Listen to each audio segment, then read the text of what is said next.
witness after all of these decisions, all these miles, feet, inches, they can't add up to the distance that I have been through just to get to a place where even if there's no closure.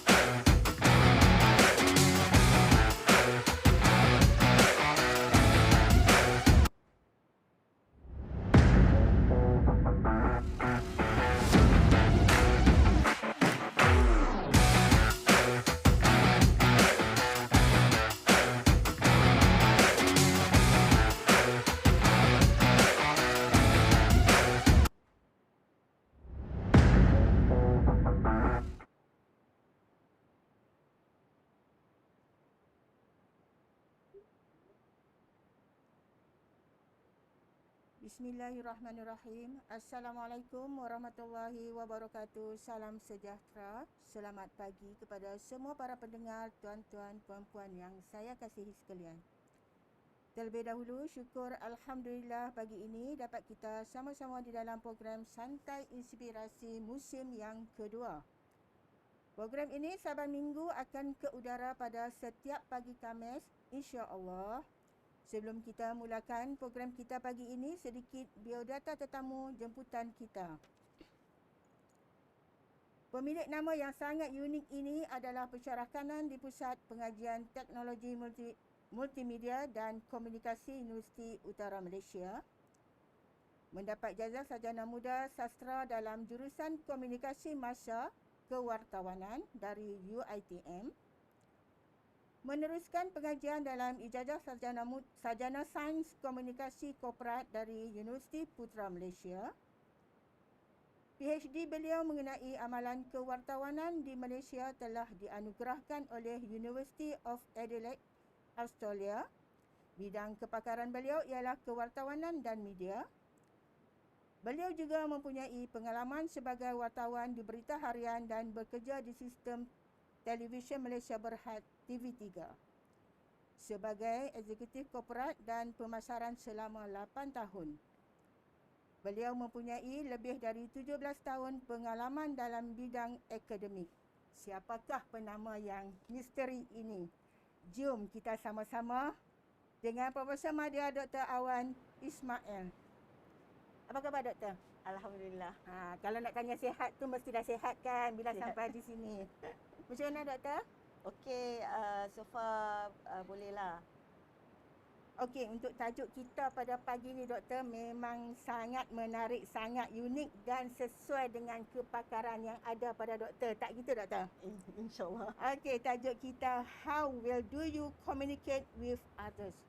Bermakna how, macam mana kita nak berkomunikasi dengan orang lain dengan cara yang sebaik mungkin. Betul Doktor? Betul, betul. Okey, dengan itu saya persilakan Doktor untuk mengupas topik kita pada pagi ini. Silakan Doktor. Terima kasih Puan Moderator. Saya dijemput di sini untuk bersama dengan rakan-rakan semualah. Saya panggil rakan-rakan semua sebagai partisipan, sebagai penonton dan sebagainya. Saya ucap terima kasih kerana berada bersama dengan saya pada pagi ini. InsyaAllah apa yang akan saya kongsikan ini adalah sebahagiannya pengalaman, adalah sebahagiannya ilmu yang saya belajar semasa saya bekerja dan juga semoga ia menjadi manfaat pada semua.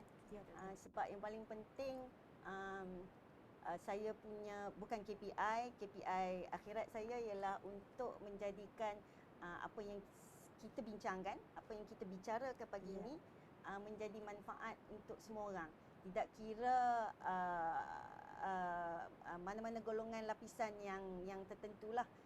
Kita nak sampaikan ini supaya rakan-rakan semua mengingatkan diri masing-masing, termasuklah saya, terutamanya saya. Jadi apa yang saya akan kongsikan pagi ini ialah berkenaan bagaimana kita nak, seberapa baik kita nak berkomunikasi dengan orang. Ini selalunya kita ambil remeh. Ya. Sebenarnya kita ambil remeh sebab kita kata, oh tak apa, kita kenal orang tu. kita cakap lah apa pun, kita boleh cakap lebih kurang. Tapi ataupun kita tak kenal orang tu. So, tak apa, benda itu akan menjadi Hilang. rahsia. Rahsia. Hilang macam tu saja. Tetapi sebenarnya, perkara yang paling remeh yang kita selalu nampak ialah apabila kita berkomunikasi dengan orang. Baik kita menulis, baik kita bercakap pada hari ini, berbicara, berbual dan sebagainya. Inilah yang sepatutnya kita jaga sebab kalau dalam Islam pun kita kena menjaga tutur bicara kita lah. So, apa yang saya nak bincangkan pagi ini ialah tentang beberapa perkara tentang contohnya topik. Topik apa yang kita nak bincang dengan orang pun menjadi satu isu sebab kalau kita bincang benda yang kosong saja, orang pun akan anggap kita orang yang kosong. Yang tak ada apa, yang boleh, kalau dalam bahasa Kedahnya boleh cakap atau bahasa utaranya huha-huha sajalah. Jadi benda yang paling penting, subjek matter apa yang kita nak cakap, apa tentang apa. Sebab zaman sekarang, zaman social media ni, kita nak bincang dengan orang pun kita kena berhati-hati. Betul tu. Sebabnya apabila kita cakap benda yang tidak betul, itu akan menjadi akibat kepada kita sendiri. Sebab itu ada pepatah kata orang-orang dulu, sebab tu sebenarnya orang Melayu ni orang yang bijak.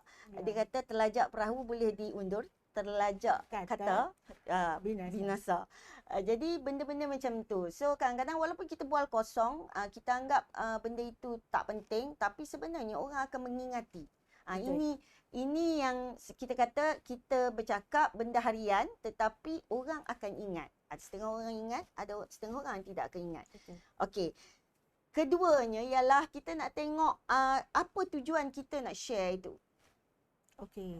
Tujuan kita nak share itu apa? paling penting niat. Ada orang kata tak apa, niat kita nak buat baik maka kita akan dapat baik betul.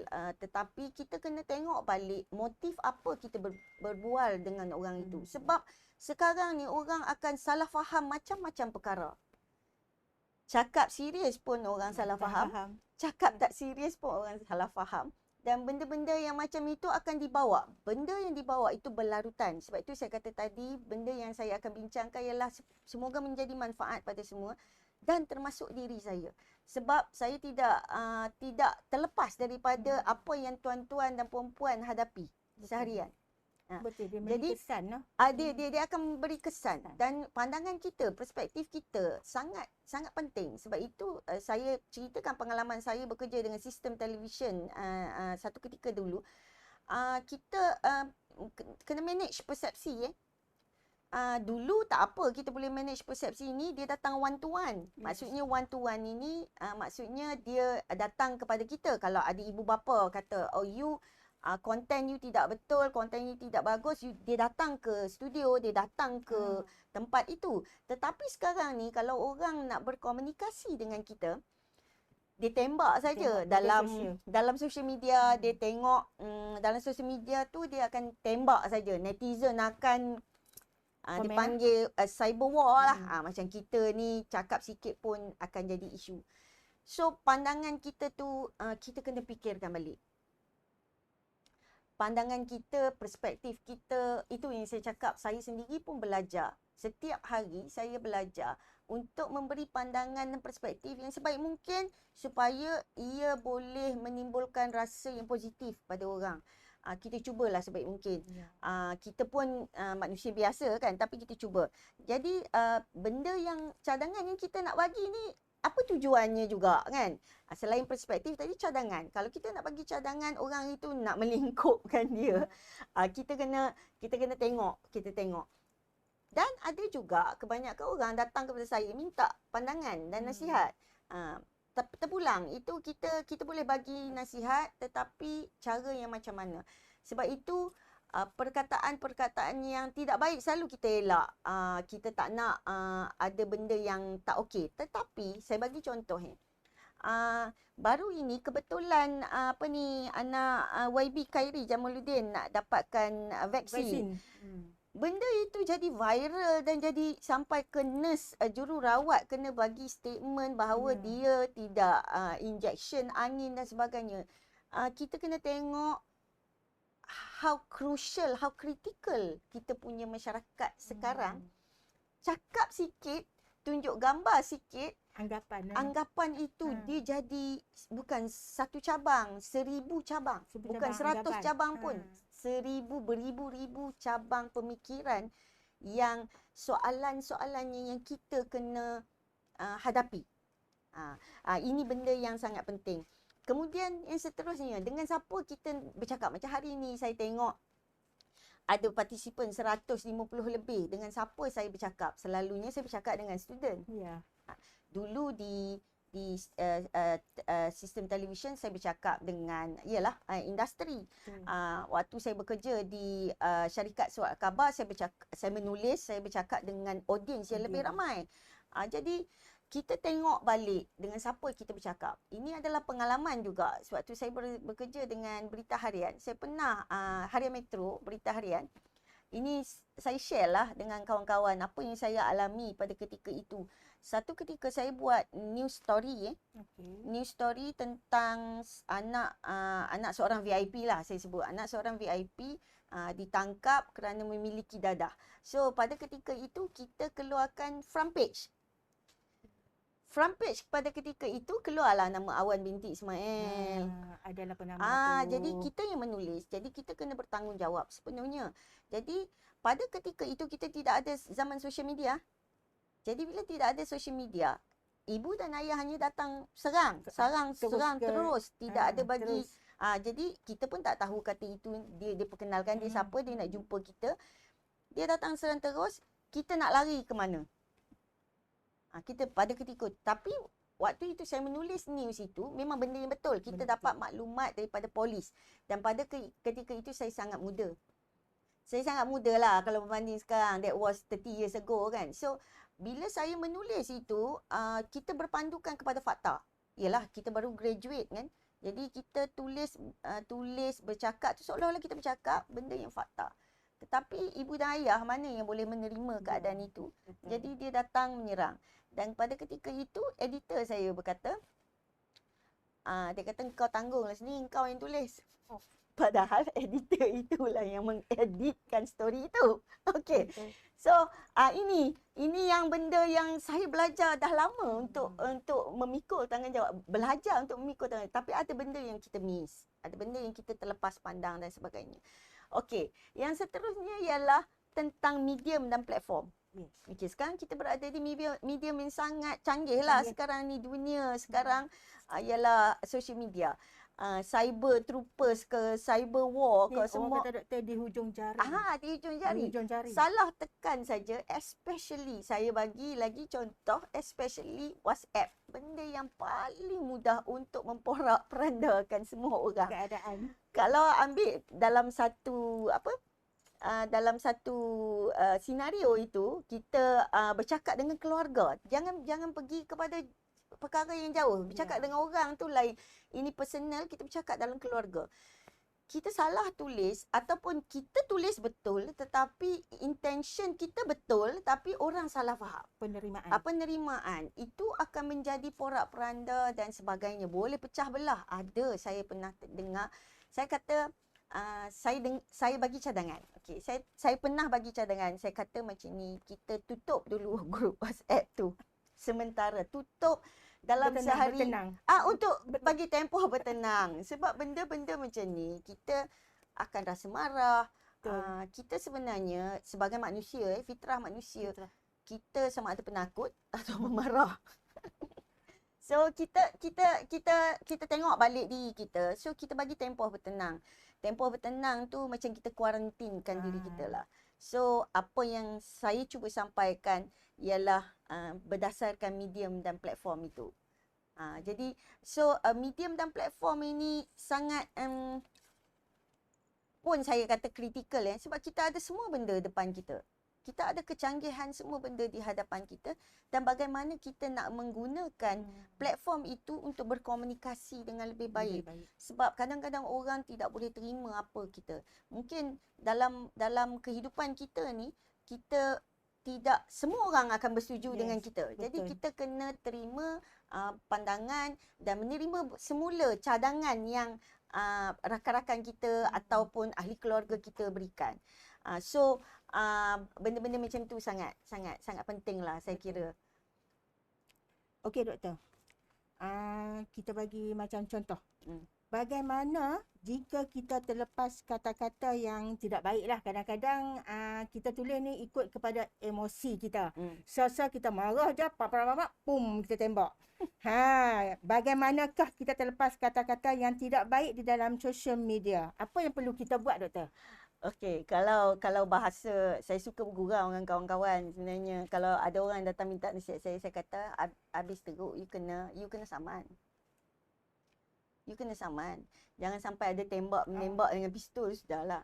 Tapi macam saya kata, isu dalam social media ni dia jadi serius ya. Kerana kalau kita jangan ambil di Malaysia kita ambil di US for example, kita ambil negara-negara maju dan besar. Kalau kita tersalah cakap di sekolah-sekolah for example, kalau ada bully ke perkataan yang tidak baik kan, pelajar-pelajar di Amerika Syarikat ni ada yang crucial dan kritikal, dia orang akan mula menembak, bunuh kawan dia dan sebagainya. Jadi kita harap di Malaysia tak adalah sampai setakat itu. Tidak sampai ke setakat itu, sebab kita ni di Malaysia ni saya rasa yang paling worst kalau kita tersalah cakap, saman lah yang kita akan dapat kalau orang itu betul-betul lah nak menyaman kita. Tapi yang keduanya, apa yang kita boleh baiki diri kita ialah kita ambil tempoh bertenang. Bertenang itu maksudnya dalam sehari dua dan kita sepatutnya minta maaf. Sepatutnya minta maaf. Kalau dia mohon untuk minta maaf secara terbuka, kita tapi itu saya kata benda-benda macam ini yang sukar kita kita pun ada ego, kawan kita tu pun ada ego dan sebagainya. Jadi kita sukar untuk untuk melakukan perkara-perkara yang sepatutnya. Tapi kalau semua orang minta maaf, dunia aman sikit lah. Betul lah, aman lah kan. Okey, saya sambung lagi texting ni contoh lagi ialah apabila kita text text tu utamanya dalam era social media ni. Macam saya kata tadi, berbalik kepada bagaimana kita rasa casual, kita rasa biasa, bersahaja. Tetapi orang mungkin mengambil benda itu serius bila benda yang serius ni dia akan menjadi implikasi yang buruk bukan pada kita saja. Sebenarnya kita salah faham beberapa perkara. Kita selalu anggap kesan itu ke atas kita sahaja. Tapi sebenarnya kesan itu kepada orang lain juga. Atau kita kata kesan itu kepada orang lain, tidak terkesan kepada kita. Tapi berpatah balik kepada kita. Dia akan datang balik kepada kita. So benda yang macam itu kita nak convey, kita nak sampaikan macam mana, kita haruslah tengok balik lah. Saya rasa saya bagi contoh lah gejala di dalam Facebook sekarang kalau kita terlalu tunjuk banyak-banyak benda okey, kita ada ini, kita ada itu yang membuatkan setengah orang boleh dirompak dan sebagainya. Itu yang dimaksudkan saya rasa terlajak kata badan binasa. Jadi kita yang sebenarnya membuat kita sebenarnya yang propose benda itu. Dan kalau kita tengok satu lagi, apabila kita tulis dalam Facebook tentang anak kita dan sebagainya, kita harus berhati-hatilah kerana dia ada limitation. Kerana orang yang membaca Facebook bukan semua orang yang baik. Betul. Mereka mempunyai niat yang berbeza-beza. Okey. Kalau dalam kalangan kita, sebab itu di Facebook kita ada privacy setting dan sebagainya. Tapi sampai bila kita nak rasa privacy setting itu akan menyelamatkan kita? Dia akan ada orang hack dan sebagainya, dan akhirnya orang mengetahui rahsia kita dan sebagainya. Ini akan menjadi masalah. Begitu juga dalam kita menulis email untuk contoh. Kadang-kadang saya sendiri menulis email ni, saya tulis 3-4 kali saya delete. Sebab takut itu, walaupun itu kita dah ada apa orang kata template dan sebagainya. Tetapi kita nak jelas supaya maksud kita sampai. Itu jadi kita ambil masa. Dan walaupun kita pandai menulis, kita mesti ada orang kedua untuk melihat balik. Sebab saya tahu orang kata tak boleh cepat, kita nak kena tulis email ni cepat ni. Tapi kita kena consider benda itu. sebagai ada proofreader. Yang kedua, kerana kadang-kadang macam saya, orang yang straightforward. So, kalau ada saya hantar kepada proofreader kan, dia kata, you are a very straightforward person sangat. Sampai dalam tulisan pun you tak cakap apa macam salutation ke, kita pun lupa lah. So, benda macam tu. So, benda macam itu kita kena jaga. Okey. Email pun sama juga macam WhatsApp, macam Facebook. Kita tekan saja macam mana kita nak delete. So, dia tidak ada benda yang kita boleh delete lagi kalau kita dah hantar benda tu. Okey. Macam saya cerita tadi, apa benda yang viral ini, kata-kata kita yang telah dijadikan viral, for example, dia akan menyebabkan orang memberi assumption.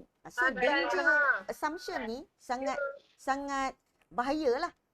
Kita rasa macam contohnya hari ni kita bercakap pun, kita mungkin akan terkeluar perkataan-perkataan yang tidak baik. Sebab itu ibu dan ayah kalau dia cakap do not speak perkataan yang tidak baik depan anak saya. Sebab itu dia danger of assumption ni, orang akan memberi andaian-andaian yang bahawa kita ni macam mana. Saya bagi contoh yang paling mudah. Bila orang baca tesis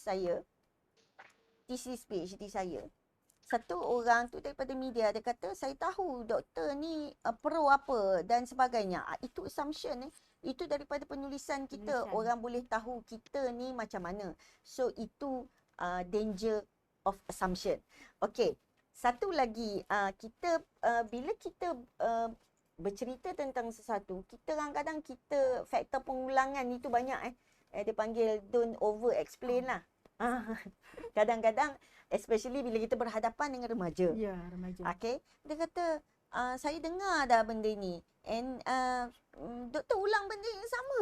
Lepas tu kita ni sebagai orang yang lebih berumur daripada dia, kita khuatir, kita banyak berfikir dan khuatir. So student-student selalu akan buat satu joke kalau dalam kelas pun dia akan kata, doktor tahu tak bahawa kadang-kadang kami ni macam buat joke lah untuk pensyarah. Pensyarah akan cerita, dulu saya macam ni, dulu saya macam ni. So benda yang macam itu dah jadi satu joke. Terjadi sebagai satu joke. So bila kita over explain ataupun kita ada repetition benda tu, kita kena berhati-hati. Sebab saya faham sebagai ibu dan ayah, memang kita akan repeat benda yang sama. Jadi kita tak akan terlepas daripada perkara tersebut. Dan juga yang antara benda yang penting juga, macam kita bercakap terlalu banyak lah. Jadi saya rasa bulan Februari ni dalam santai inspirasi ni saya bercakap paling banyak lah, sejam. Jadi saying too much, bila kita cakap too much, nanti macam tu juga orang akan bagi andaian yang yang tak tepat dan sebagainya. Dan pemilihan kata-kata yang kita nak bercakap itu pun kita kena berhati-hati. Sebab dunia sekarang adalah dunia cabaran yang sangat tinggi. Betul. Untuk membesarkan anak-anak memang cukup tinggi cabaran. Jadi sebenarnya hari ini kita berkongsi untuk berkomunikasi dengan bagaimana kita nak berkomunikasi secara baik dengan semua orang. Saya boleh berkongsi saja. Mungkin saya tidak ada dalam keadaan itu tapi macam tadi saya ceritakan, saya pernah diserang di Berita Harian dan masa duduk menulis di Harian Metro itu. So saya memang nak lari dekat mana. Masa itu saya rasa lebih baik serangan macam tu daripada kita dalam cyber. Betul. Cyber troopers ni kita tak nampak. Kita tak nampak lagi, kita khuatir lah benda itu. Sebenarnya kita kena tengok balik apa yang cuba kita sampaikan. Doktor, tertarik tadi bila diserang tu kan. Diserang tu habis dah doktor. Pengalaman doktor, kita patah balik sikit doktor. Pengalaman doktor dalam media industri. Okey. Doktor ceritakan selain daripada diserang tu. Macam mana doktor? Okey. So, saya juga pernah berada di Jabatan Komunikasi Korporat bersama Sistem Televisyen Malaysia. Okey.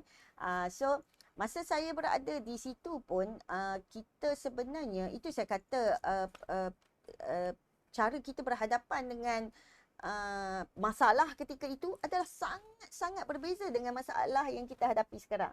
Okey, masa itu kebanyakan contohnya macam saya kata tadi, ibu dan ayah datang ke pejabat media kan. So tanya, bagaimana anak saya tengok ini, you tak boleh ni. Sebab itu di dalam media dia ada klasifikasi. So dia ada ini sesuai untuk untuk siapa tontonannya dan ini dan ni. So pada ketika itu TV3 sangat famous jadi kita menjaga apa ni orang kata brand of the TV3 dan juga kita menjaga banyak aspek. Macam saya kata tadi, ketika itu cabarannya bersifat lain. Kerana kita berhadapan dengan ibu bapa yang memang datang dan berkomunikasi dengan kita, menyatakan kerisauan dan sebagainya. Ada. Sebenarnya di Malaysia ni ada perkara-perkara seumpama itu. Orang yang risau. Terlampau risau, anak dia takut, anak dia itu, anak dia ini, TV3 tengok drama pukul 6 dan sebagainya. Jadi sebab itu, saya kata di dalam media dia ada klasifikasi program yang program yang kita boleh tengok dan kita boleh kawal. Begitu juga dengan Astro, saya rasa sama saja. So, okey. Yang seterusnya, moderator saya nak share macam mana cara yang baik untuk kita berkomunikasi dengan orang lain. Ini adalah apa yang kebanyakannya common pemimpin-pemimpin melaksanakan. Mungkin tuan-tuan dan puan-puan kata kita bukan pemimpin. Sebenarnya kita adalah pemimpin untuk diri kita sendiri walaupun dalam skala yang kecil. Dan pemimpin kepada anak-anak kita. Ya. Walau skala yang kecil kita adalah pemimpin. So kebanyakannya leader-leader, kalau kita tengoklah orang-orang yang berjaya ni, bila dia nak bercakap, dia pertama sekali dia akan tanya soalan siapa audience dia, siapa orangnya, supaya bila dia bercakap itu dalam konteks yang macam mana. Macam hari ni kita bercakap dalam santai, secara santai, kita nak belajar, kita tak mau pressure diri, kita nak relax kan, kita tak mau. Jadi so kita tengok audience kita macam mana dan kita tak boleh samakan diri kita dengan Presiden Amerika Syarikat dan sebagainya. Okey, so dia maksudnya dalam skala yang kecil, kita adalah pemimpin diri kita sendiri. So kita kena tengok balik dengan siapa kita nak cakap. Mungkin nada kita dan sebagainya kita kena kawal. Kita kena kawal. Okey. So kita yang kedua ini skill yang sangat susah lah sebenarnya. Saya sendiri pun sukar. Saya bekerja dengan media industri 8 tahun, 10 tahun pun saya masih sukar untuk memahami emosi atau berasa empati dan sebagainya. Bukan semua orang boleh nampak benda itu in reality. Okay. So kita bila kita tengok ni, kita kena tengok body language. Yes. Getaran suara. Yeah. Dan pelbagai aspek. Mungkin itu saya kata kalau ada orang tanya macam mana kita nak tahu dia bersedih sedangkan muka dia happy macam muka kita lah. Macam kita kan datang kan? Kita senyum sentiasa dan sebagainya. Kita nak menyatakan kerisauan orang pun kita dan mungkin salah faham. Okey, macam contohnya ada ahli keluarga saya yang anak saudara saya yang memang muka dia memang macam tu, tak ada senyum, tak ada sebagainya. So kita susah hati, kita tanya dia, adakah you stres dan sebagainya? Tak, dia kata memang muka dia, itu yang saya kenal dari kecil. Ya. Ini yang masalah dia, kita kenal orang itu daripada kecil ataupun daripada bila kita kenal pun kita masih tak dapat melihat body language yang betul apa yang sebagainya. Ini adalah benda yang sangat sukar. Jadi sebab itu orang yang media ni dia lebih suka straight to the point. Dia kata kalau you susah hati you bagi tahu supaya kita boleh overcome this issue dan sebagainya. Tapi tidak semua orang boleh berterus terang dan sebagainya lah. Tak boleh lah, itu rahsia dan sebagainya. Okey. Perkara yang ketiga yang saya sendiri rasa sukar saya rasa leaders pun orang yang successful lah yang melakukan. Saya pun rasa sukar mengenai skill ini. To be honest and ethical. Oh, Kena jujur dan beretika. ya. Ini yang kita sebenarnya kadang-kadang kita tulis dalam Facebook kita rasa kita beretika lah. Tetapi orang tak announce lagi, kita dah announce dulu. Kita dah buat announcement dulu sebelum event itu. Jadi perkara-perkara macam ni sedikit sebanyak kita rasa okey, tapi sebenarnya melanggar etika sehingga event itu betul-betul di launch baru kita boleh kita bercakap. Dan seterusnya, bila kita nak honest ni, ini memang sangat sukar lah. Masa pengalaman saya bekerja di media, industri, saya nak menulis benda-benda yang sangat honest. Ditambah pula saya ni grad baru grad, 23 tahun, 24 tahun. Jadi kita nak menulis satu benda itu, kita memang kena sangat berhati-hati. Pada awalnya, masa saya menulis itu, masa saya berkomunikasi melalui penulisan saya itu, saya excited. Saya excited kerana saya masih naif, saya masih kurang pengalaman, kurang pengetahuan, maka saya excited. Saya rasa, apa yang aku tulis ni semua yang benar. Betul lah, sebab kita fresh, Ya. pengalaman tak ada. Ya, pengalaman tak ada. Sehinggalah kena serang tu, duduk dalam kubu selama seminggu. Kena serang pun dia ibu dan ayah tu tak marah. Dia cuma cakap, kenapa you kena tulis macam ni tentang benda ini kan. Tapi kita cakap, kita memang ikut etika, prosedur dan sebagainya. Kita tak mention nama dan sebagainya. So, benda yang sangat sukar lah. Saya rasa sebagai manusia biasa, fitrah manusia, kita nak jadi jujur sejujur-jujurnya memang sukar. Tapi kita kena menuju ke situ. Kena head kepada situ. Yeah. Okey, satu lagi. Orang yang successful berkomunikasi ni, dia selalu tidak micromanage. Micromanage ni maksudnya dia serahkan, dia beri kepercayaan kepada orang-orang tertentu. Dia panggil dulu mesyuarat dan sebagainya, dia cakap. Ini dalam konteks pekerjaan dia panggil dulu dan dia kata, okay, I know you can do it. Saya tahu you boleh laksanakan benda ini. Dan dia delegate benda itu. Sebenarnya perkataan-perkataan, pemilihan perkataan oleh seorang leader itu sangat penting. Saya tahu you boleh buat ini. Dan saya rasa you boleh buat dengan lebih baik. Dan perkataan-perkataan, kadang-kadang kita kata, tak payahlah nanti kita cakap macam tu, orang kata kita bodek. Leader nak bodek ni. Takkan itu cakap intentionnya. Apa yang cuba kita sampaikan. Saya tahu you boleh buat dengan baik dan saya tahu you akan lebih berjaya dengan ni. Mungkin cara masing-masing sangat berbeza. Tapi perkataan-perkataan, pemilihan perkataan itu nanti ada juga rakan-rakan di dalam mesyuarat yang tak rasa selesa. Betul. Apa bos ni puji si A ni depan kita. Macam A saja yang tahu buat. Ini masalah dia.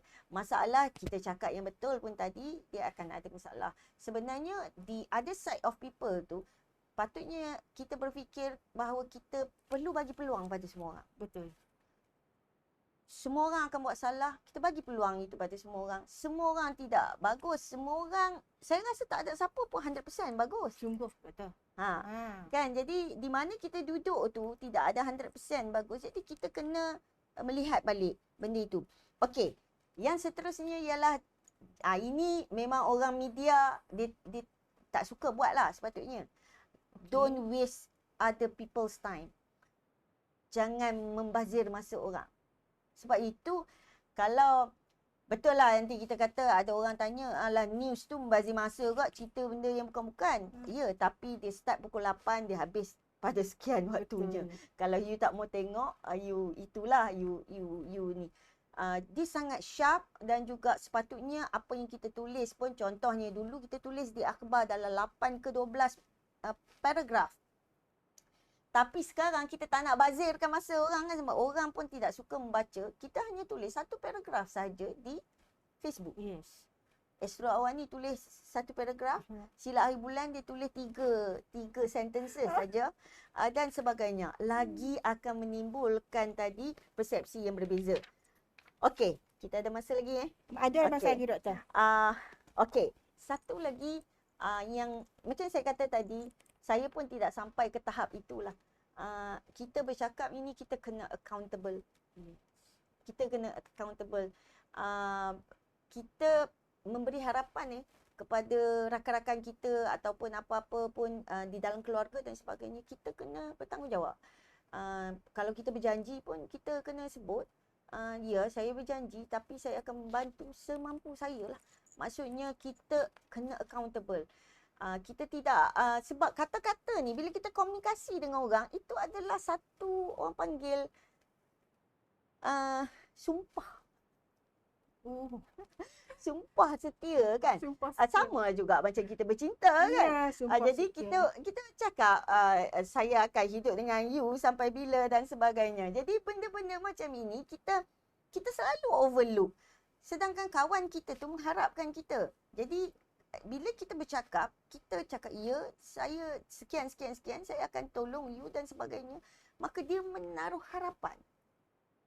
Sebagaimana itu saya kata, balik kepada fitrah manusia, selain dari penakut ataupun tadi, kita pun akan menaruh harapan kepada kata-kata kawan-kawan kita.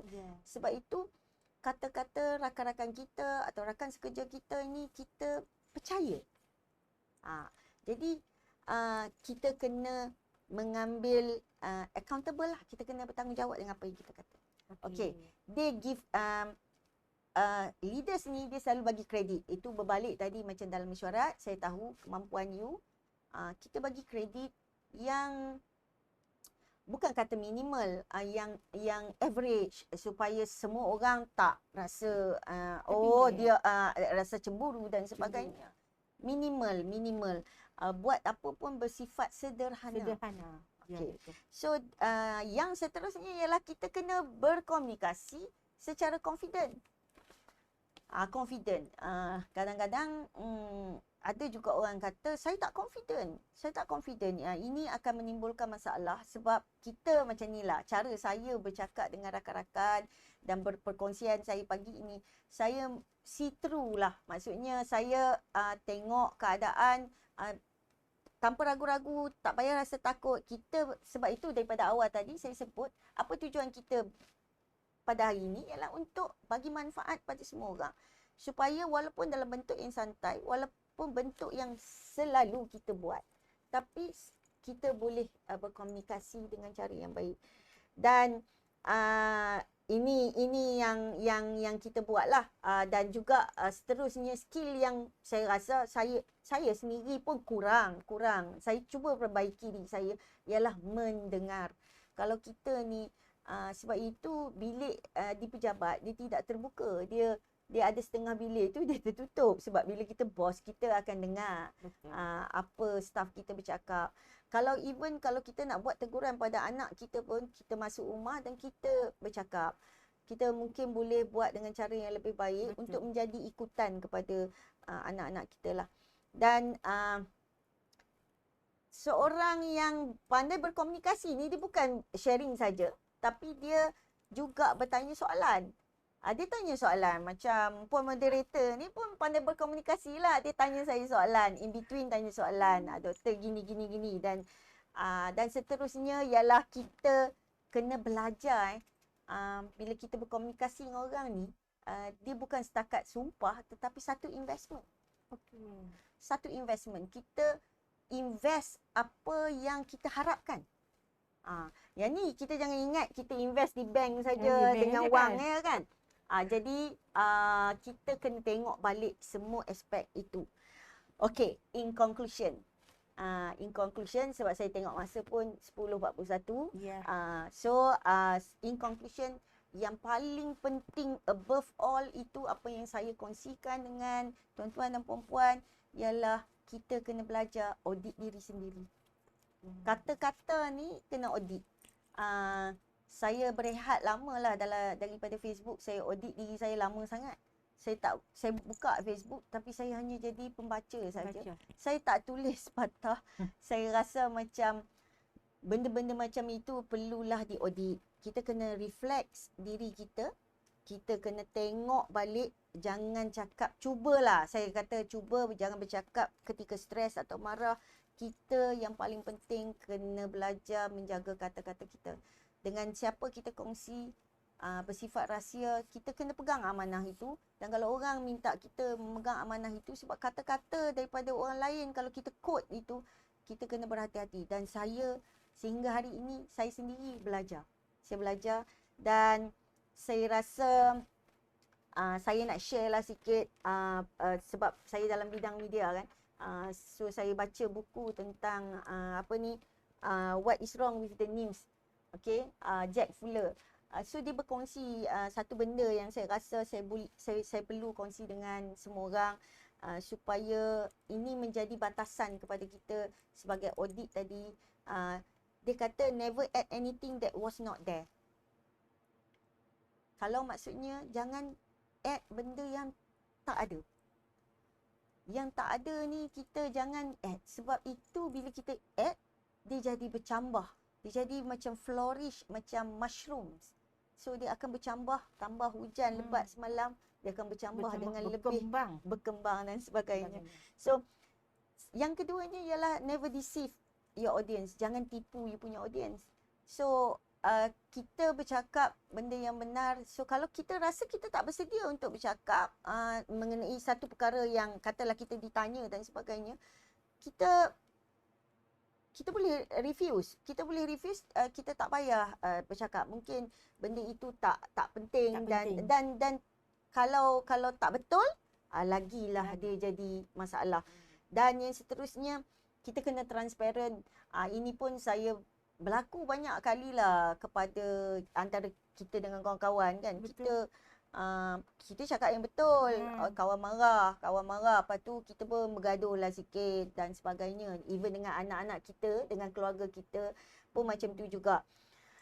Dan juga kita kena guna benda yang original. Original ni penting ni. Sebab kalau kita tak ada originality, kita bercakap, kita quote saja, semua orang cakap, nanti kita akan sebab itu benda tu dah ada. Benda tu dah ada. So dia akan jadi punca kepada segalanya. Dan kita seboleh mungkin mengurangkan apabila kita bercakap itu tidak memalukan orang lain. So insya-Allah saya pun belajar, macam saya kata, saya belajar untuk diri sendiri dan saya belajar untuk improve diri sendiri. Pernah menjadi sebahagian ahli media ini bukan privilege, tetapi satu experience yang saya rasa berharga untuk saya kongsikan dengan universiti dan juga dengan student-student saya. Terima kasih. Okey doktor. Kita ada lagi soalan sikit lagi nah. Macam mana doktor kita nak bercakap dengan orang yang membosankan? Contoh, kadang-kadang orang ni bila kita cakap kan, dia buat ignore, dia buat dot tak dot ya macam tu. Contoh lagi satu, kadang-kadang bila kita bercakap dengan orang tu dia main pak turut je. Yes, ya, ya. Dia kadang-kadang membosankan doktor. Macam mana kita nak bercakap dengan orang yang membosankan ni? Okey. Silakan doktor. Okey. So kalau kita nak bercakap dengan orang yang membosankan ni, kadang-kadang saya pun terima juga kawan saya kata, ni engkau ni kadang-kadang bosan cakap dengan kau. Okey. So itu dalam bentuk bersahaja. Tapi sebenarnya saya rasa ada satu teknik yang mungkin boleh diguna pakai oleh semua leader lah. Saya rasa teknik di mana okey, you tak boleh cakap dalam mesyuarat. Okey, you cakap benda yang you okey. So kita tanya, you jawab okey. Semua boleh. Apa kata you transform apa yang you kata boleh itu di dalam paper. So saya nak tengok semua orang balik sebab kita kena identify, kena faham ada orang dia boleh menulis. Ada orang dia boleh bercakap dengan baik. Betul. Ada orang ada kebolehan. Kedua-duanya. Tetapi kita bagi dia masa. Okey, macam student pun macam tu. Saya buatlah juga dalam kelas. Saya kata, okey, if you don't like to speak to me, you tak mau duduk tambah online macam ni. Semua ada tutup video. Lepas tu kita tak tahu dia tidur ke apa. Mana. Saya kata, okey, tak apalah. Saya selalu kata macam ni lah. Kita nak create memories, kenangan. Kenangan you bersama saya di dalam kelas. Okey, semua on video, kita ambil gambar. Oh, sekejap doktor, baru nak gosok gigi. Sekejap doktor. So, nampak tak? So, kadang-kadang kita datangkan dengan benda yang bersahajalah supaya orang pun tak bosan, kita pun tak bosan. Tapi macam saya katakan tadi, selepas mesyuarat atau selepas apa, okey tulislah apa yang you cakap okey tadi kan. Tulis dalam bentuk point form supaya saya boleh faham yang you cakap okey tu apakah yang you nak sarankan. Dan kemudiannya next meeting you boleh come out with the plan, a better plan dan sebagainya. Okey. Okey doktor, kita buka kalau ada pendengar-pendengar nak bertanya kepada doktor, silakan. Sebelum kita dapat pertanyaan-pertanyaan tu, satu lagi doktor. Satu lagi sebelum kita last doktor. Doktor, pernah tak doktor tersalah cakap? Ada doktor cakap dan apa yang doktor buat kalau tersalah cakap? Ada tak doktor? Silakan. Okay. To be honest lah, of course lah ada kan. Kalau tanya pakar pun, dia mesti ada dia tersalah cakap. Sama ada dia tersalah cakap dengan keluarga, tersalah cakap dengan kawan, tersalah cakap dalam mesyuarat. Macam saya kata, saya pernah ada yang worse. Ialah dalam persahabatan lah. Okay? Kalau kita bersalah cakap ni, memang yang paling akan melukakan ialah orang yang close dengan kita lah.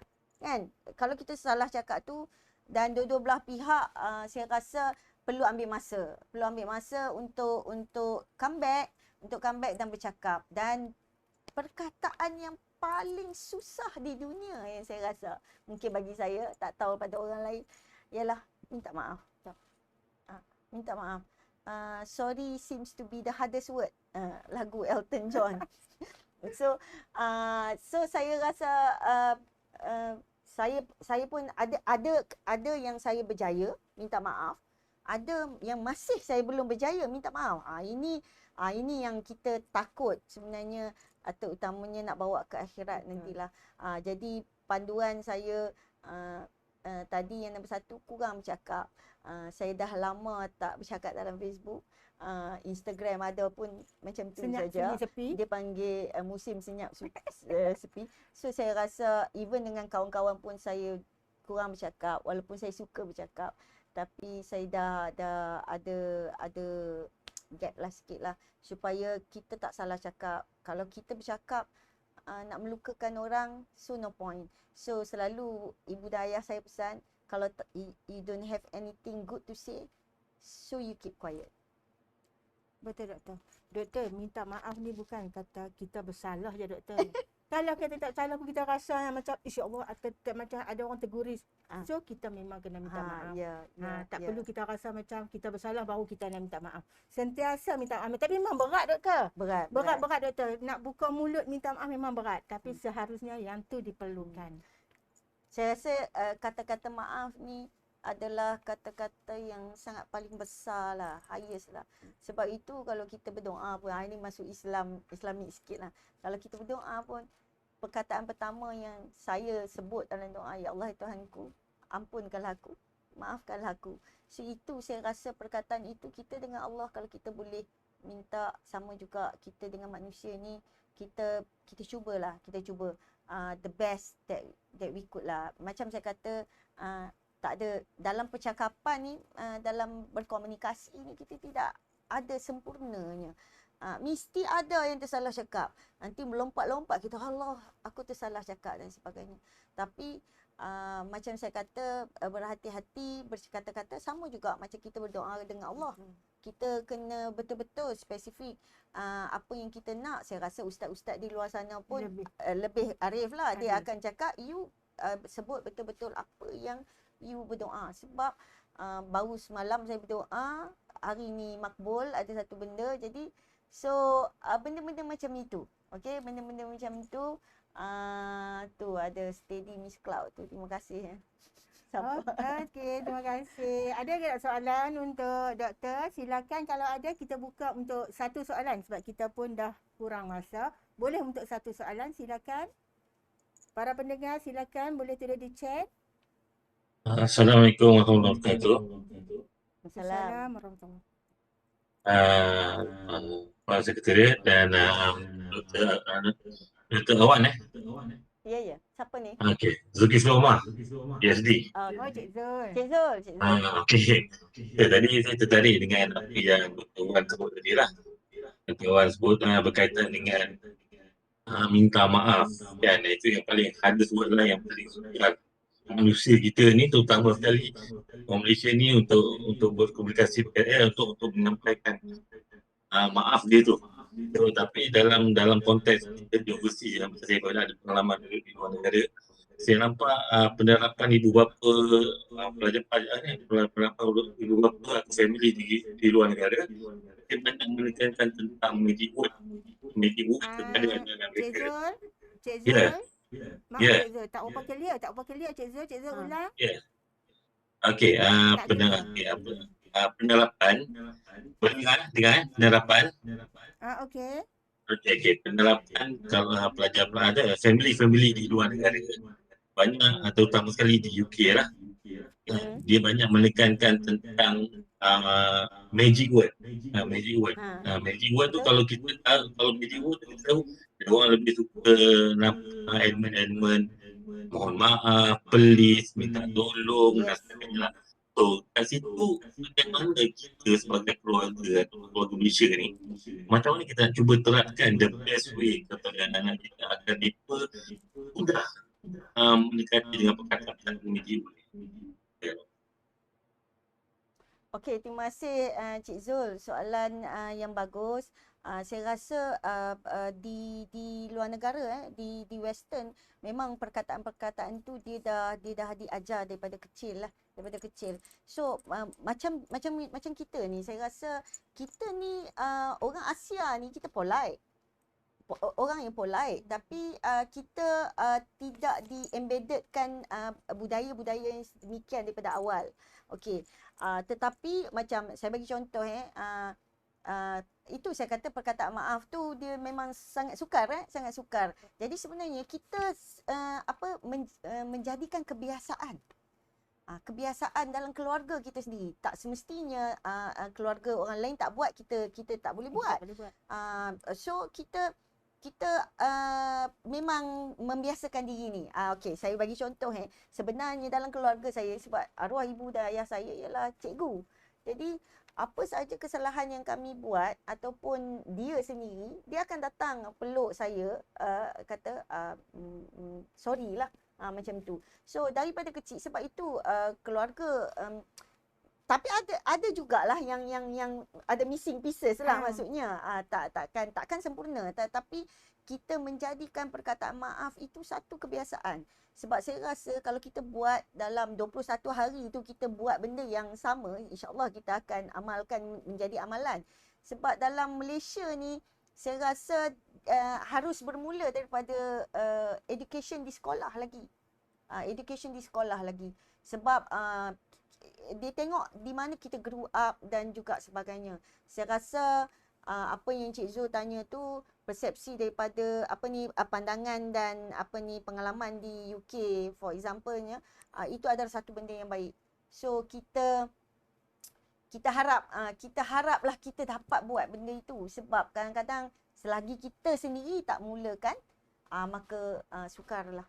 Saya rasa itu. Okey, Cik Zul, dapatkah tu jawapan daripada kawan? Boleh? Clear. Alhamdulillah. Terima kasih. Ya, terima kasih Cik Zul atas persoalan tadi. Okey, kita pun dah sampai ke penghujungnya. Terima kasih sekali lagi kepada Profesor Madya Dr. Awad Ismail, pensyarah kanan di Pusat Pengajian Teknologi Multimedia dan Komunikasi. Sebab dapat sama-sama dengan kita pagi ni. Terima kasih dengan cerianya, muka yang ceria. Macam ni memang tidak membosankan kalau cakap dengan doktor. Kita harus gembira. Ya, tidak akan membosankan cakap dengan doktor. Okey, terima kasih juga kepada para pendengar kita yang saban minggu tak pernah jemu-jemu untuk mengikuti santai inspirasi kita daripada musim pertama sehingga musim kedua ni. Terima kasih banyak-banyak. InsyaAllah minggu hadapan kita akan jumpa lagi di waktu yang sama dengan penceramah yang lain, tajuk yang lain, insya-Allah.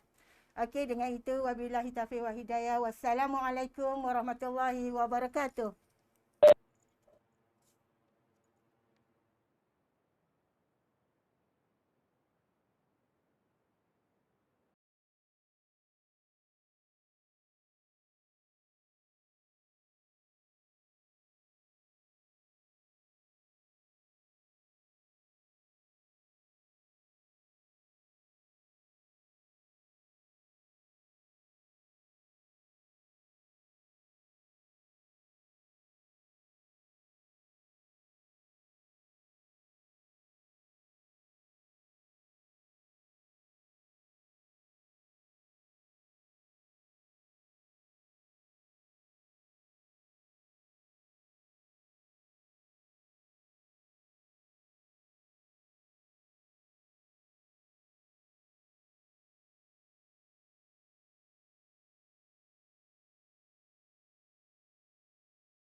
sickness. Nothing here feels like home. Someone take me